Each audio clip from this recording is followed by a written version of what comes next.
A sloth, a donkey, and a curious human. Send a prompt and see what they're doing.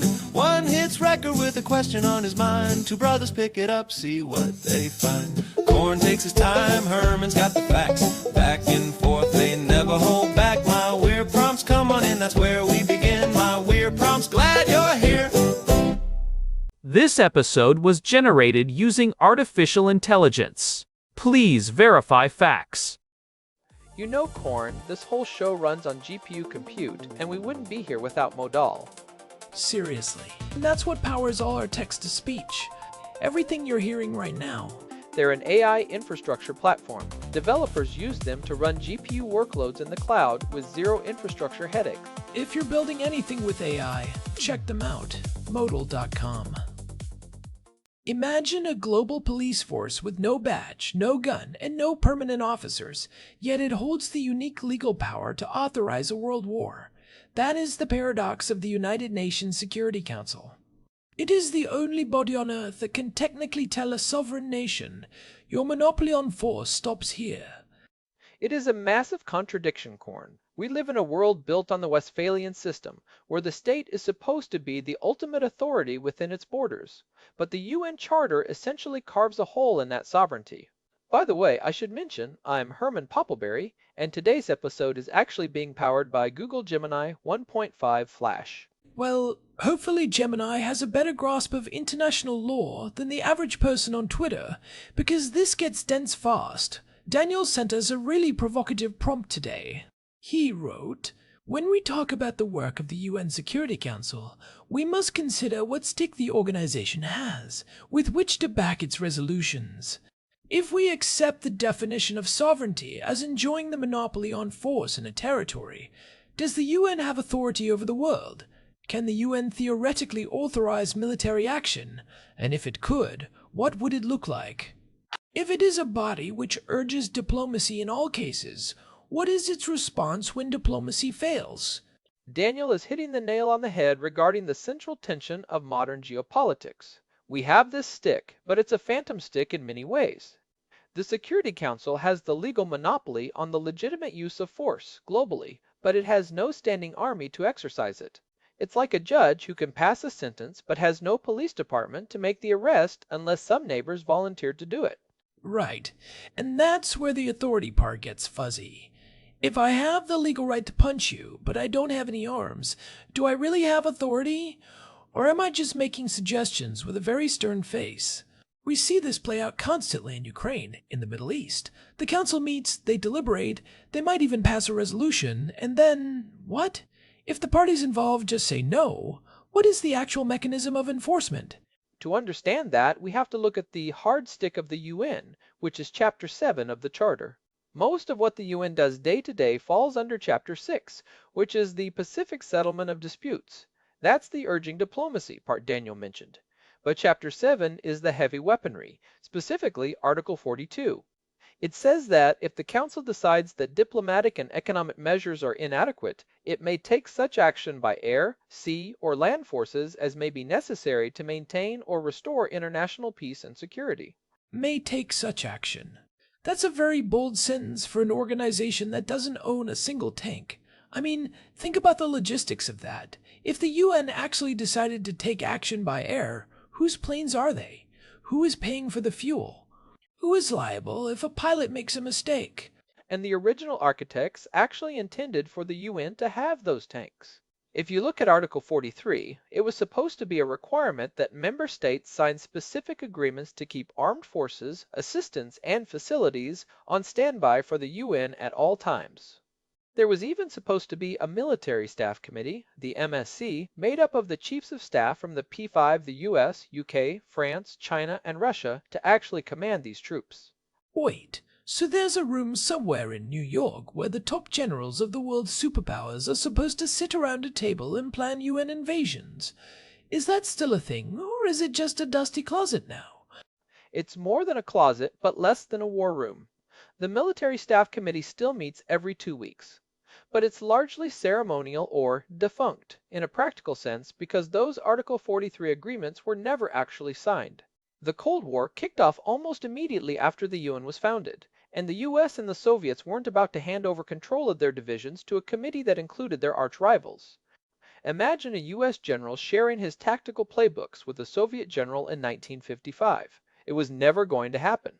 So the stick was designed to be a literal UN army, but it ended up being more of a permission slip for other people's armies.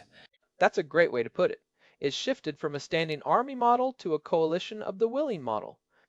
When the Security Council wants to use its stick, it doesn't deploy its own guys. It authorizes member states to use all necessary means. That phrase is the legal code for "you can go to war now." Let's talk about that monopoly of force definition Daniel brought up. Max Weber's classic definition is that a state is an entity that has a monopoly on the legitimate use of physical force within a given territory. If the UN can authorize a coalition to walk into your territory and start shooting, then the UN has effectively hijacked your sovereignty. It implies that sovereignty isn't an absolute right. It's a licensed privilege that the Security Council can revoke if they think you're being too disruptive to the international peace. It's a concept called conditional sovereignty, and it's very controversial, especially from a conservative or Westphalian perspective. The idea is that a state is only sovereign as long as it fulfills certain obligations. If you commit genocide or invade a neighbor, you've broken the contract and the UNSC can step in. But the problem, as always, is the veto. Article 27 gives the P5 the power to block any substantive resolution. So, the stick only comes out if the 5 biggest kids on the playground all agree on who needs to be hit. Which is why the stick seems to have a very selective memory. It's hard not to notice that the UN's authority is rarely exercised against the P5 themselves or their close allies. You don't see a UN-authorized coalition rolling into a P5-aligned nation, no matter what they do. Doesn't that make the whole authority over the world claim a bit of a farce?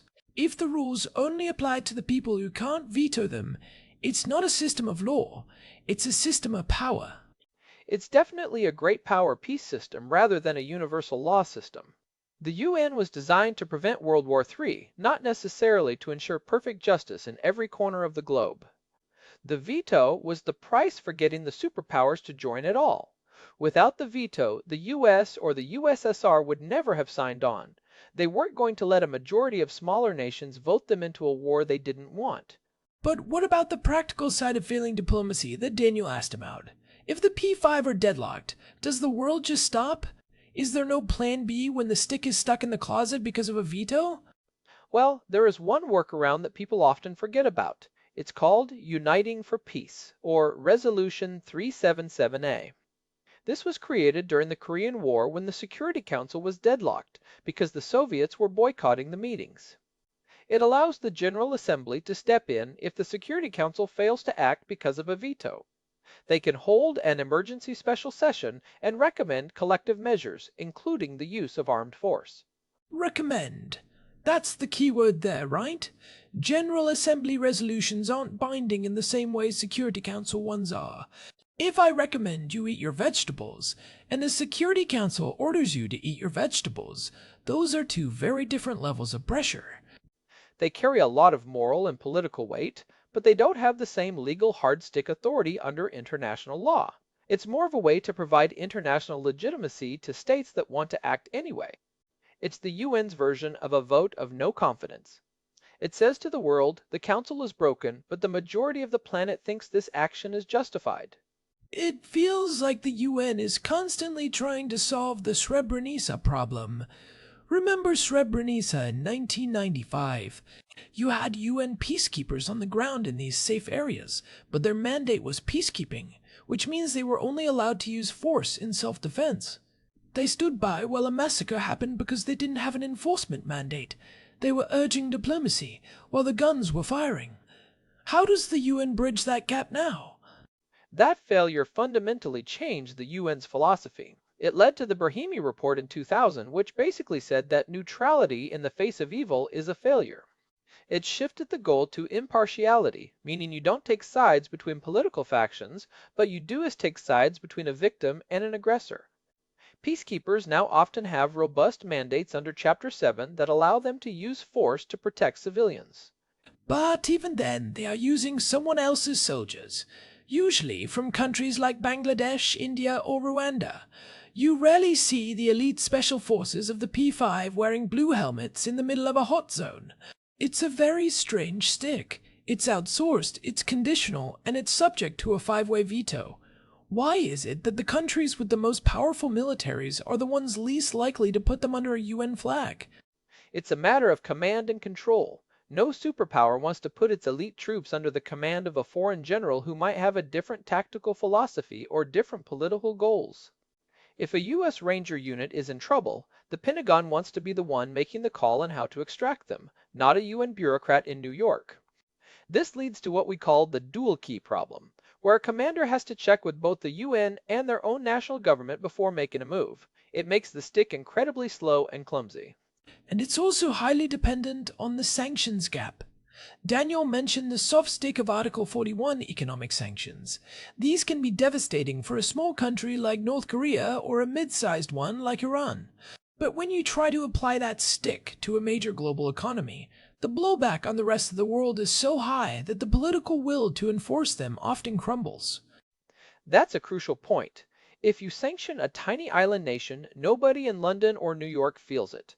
But if the UN tried to impose mandatory global Chapter 7 sanctions on a country like China or Russia, the global supply chain would melt down. The stick would end up hitting the person swinging it just as hard as the person being targeted. This is why you see targeted or smart sanctions freezing bank accounts of specific generals rather than blocking all trade. It's a smaller stick, but it's easier to swing without falling over. So, to answer Daniel's question, does the UN have authority over the world? Only as much as the P5 allows it to have on any given Tuesday. It's a legal framework that provides a veneer of legitimacy to military actions that would otherwise be seen as simple aggression. When diplomacy fails, the UN doesn't usually act as a single entity. It becomes a theater where individual nations decide if they want to pick up the stick themselves. It's a barometer of geopolitical alignment. If you see a unanimous UNSC resolution authorizing force, you know the world is truly united against a specific threat like the 1991 Gulf War. If you see a veto, you know the stick has been put back in the closet, and we're back to a world of raw state-on-state power dynamics. I think we should dive deeper into that 1991 Gulf War example, because that's really the gold standard of the UN stick actually working as intended, or at least as the Charter envisioned it. You had a clear act of aggression, Iraq invading Kuwait, and a Security Council that was, for a brief moment at the end of the Cold War, actually in agreement. Even the Soviets and the Chinese didn't block it. Resolution 678 is the landmark there. It's one of the few times the Council has used that specific phrase, authorizes member states, to use all necessary means. It didn't create a UN army, it told the United States and its 34 allies, you have the legal blessing of the international community to go in there and kick them out. That provided a level of diplomatic cover that made it much easier for a huge coalition to stay together. Without that resolution, you wouldn't have had Syria or Egypt contributing troops to a US-led effort. But compare that to the 2003 Iraq War. The US tried to get a similar stick from the UN and failed. There was no second resolution explicitly authorizing force, so the US and UK went in anyway, calling it a coalition of the willing. But without that UN seal of approval, the war was widely regarded as illegal under international law. That shows the stick has a negative power too. By refusing to grant it, the UN can strip away a nation's claim to legitimacy. That's the legitimization function. Even if the UN can't stop a superpower from acting, it can make that superpower pay a much higher price in terms of soft power and international standing. It's a stick made of reputation and law rather than lead and steel. If you act without the UN, you're an aggressor. If you act with the UN, you're an enforcer of the international will. That distinction matters immensely for long-term stability and trade. But for the guy on the ground in a conflict zone, reputation doesn't stop a bullet. If the UN can't actually enforce its own safe areas, like we saw in Bosnia or Rwanda, does the authority matter? It seems like there's a massive gap between the de jure authority, the legal right, and the de facto enforcement, the actual power. How do we explain that to someone living in a war zone where the UN is present but powerless? You can't really. To them, the UN looks like a cruel joke. And that's why the responsibility to protect, or R2P, was such a radical shift in 2005. It was an attempt to bridge that gap. It basically said that if a state is failing to protect its citizens from mass atrocities, the international community has a responsibility to intervene using force if necessary. It was meant to move the conversation from "can we intervene" to "we must intervene." It was used to justify the 2011 intervention in Libya. And look how that turned out. It's a perfect example of the stick being used in a way that backfires. It started as a no-fly zone to protect civilians in Benghazi Resolution 1973, and very quickly turned into a regime change operation that left the country in chaos for a decade. That's the scope creep problem. Once the UN hands over the stick to a group of nations, it loses control over how they swing it. Russia and China felt burned by the Libya outcome, which is why they've been so hesitant to authorize anything similar in Syria. They saw the stick being used to topple a government rather than just protect people. The stick is a dangerous tool because it's so blunt. Once you authorize all necessary means, you're essentially handing over a blank check. The P5 members who don't want to see a rival gain influence will use their veto to prevent that check from ever being signed. This leads us back to Daniel's point about what happens when diplomacy fails. In the 21st century, when the UNSC is paralyzed, we're seeing a rise in regional security architectures. You mean like NATO or the African Union, or even groups like the Quad in the Indo-Pacific? Are these basically mini UNs with their own sticks? Precisely. Nations are looking for sticks that aren't subject to a Russian or Chinese veto or a US veto for that matter. They're forming smaller, more ideologically aligned clubs. The African Union, for example, has its own Peace and Security Council that can authorize interventions in member states. The danger there, of course, is that we move away from a collective security model back toward a balance of power, model which is much more prone to sparking a general war. It's like having 5 different police departments in one city that don't talk to each other and sometimes shoot at each other. It's like we're seeing the unraveling of the 1945 dream. The dream was that we'd all agree on a single global monopoly of force, but because we can't agree on how to use it, everyone is going back to building their own private stashes of sticks. Does this mean the UN is becoming irrelevant, or just specialized? I would say it's becoming a clearinghouse for legitimacy. If you can get a UN resolution, great. It's the gold standard. If you can't, you go to your regional group. But the UN is still the only place where everyone sits at the same table. Even during the worst parts of the Cold War, the UN was the place where the US and Soviets could talk without it being a formal summit. It's a safety net for communication, even when the stick is broken. And that has huge practical implications for anyone trying to navigate the world today. If you're a business or an NGO, you can't just look at UN resolutions to understand your risk. You have to look at the veto alignment. You have to ask, which P5 member has a stake here? Because that will tell you if the UN stick is ever going to be used, or if it's just going to be a series of strongly worded letters while the situation on the ground deteriorates. Right. If you're operating in a country where a P5 member has a military base or a major oil contract, you can bet that the UN stick is going to stay in the rack. But if you're in a place where the P5 interests align, like counter-piracy off the coast of Somalia, you'll see the UN acting with surprising speed and efficiency. The authority is entirely dependent on the interest. So, takeaways for our listeners who are trying to make sense of the latest headlines. First, the UN stick is real in a legal sense, but it's entirely voluntary in a physical sense. There is no global police coming to save the day unless a major power decides it's in their interest to lead the charge.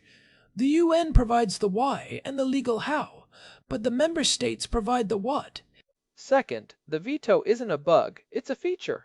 It's there to ensure that the UN doesn't try to force a superpower into a corner, which would likely end in a nuclear exchange.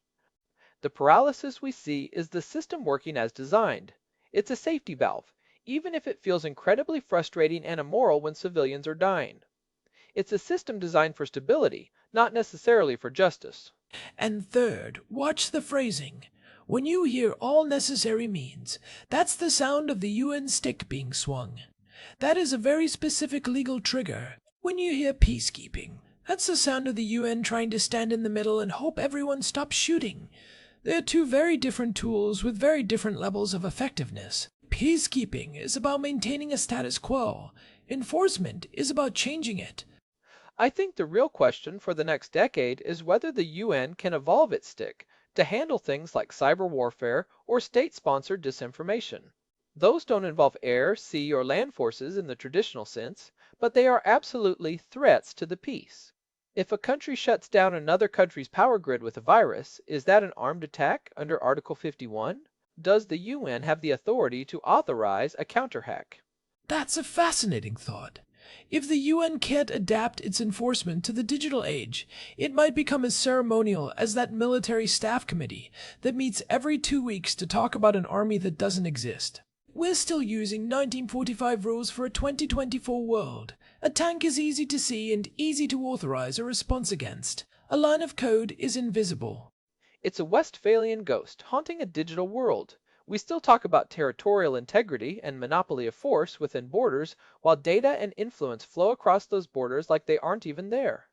The UN stick is designed to stop a tank, but it's not very good at stopping a botnet or a targeted economic decoupling. We are seeing the definition of force expand, while the UN's definition remains stuck in the mud. Which brings us back to Daniel's question about sovereignty. If you can't control your own information space or your own currency, do you really have a monopoly of force in your territory? Or has the definition of force changed so much that the UN Charter needs a complete rewrite? If sovereignty is dead, then who actually owns the stick? A rewrite that, unfortunately, would likely never be agreed upon by the P5. We're stuck in this jurisdictional limbo. We have just enough global authority to make things complicated, but not enough to make them certain. It's a world of conditional sovereignty, where the conditions are constantly shifting and the judge is often one of the litigants. Well, on that cheery note, I think we've thoroughly dissected the UN's phantom stick. It's a tool that is simultaneously the most powerful legal instrument on Earth and a completely useless piece of paper, depending on who is holding the veto. It's a fascinating, frustrating, and essential part of how we keep the world from exploding. Thanks as always to our producer Hilbert Flumingtop for keeping us on track while we wander through international law. And a big thanks to Modal for providing the GPU credits that power this show. It's much appreciated. This has been My Weird Prompts. If you're enjoying these deep dives, a quick review on your podcast app really helps us out. It helps new listeners find the show and keeps us motivated to keep digging into these rabbit holes Daniel sends us. Find us at myweirdprompts.com for the full archive and all the ways to subscribe. We'll be back next time with another deep dive into whatever's on Daniel's mind. See ya. Bye. This episode was produced using Google Gemini 3 Flash. Text-to-speech by Chatterbox. Thanks for listening to our show, My Weird Prompts, where our thoughts go from slow takes to facts on cue. We change and follow through. My weird prompts.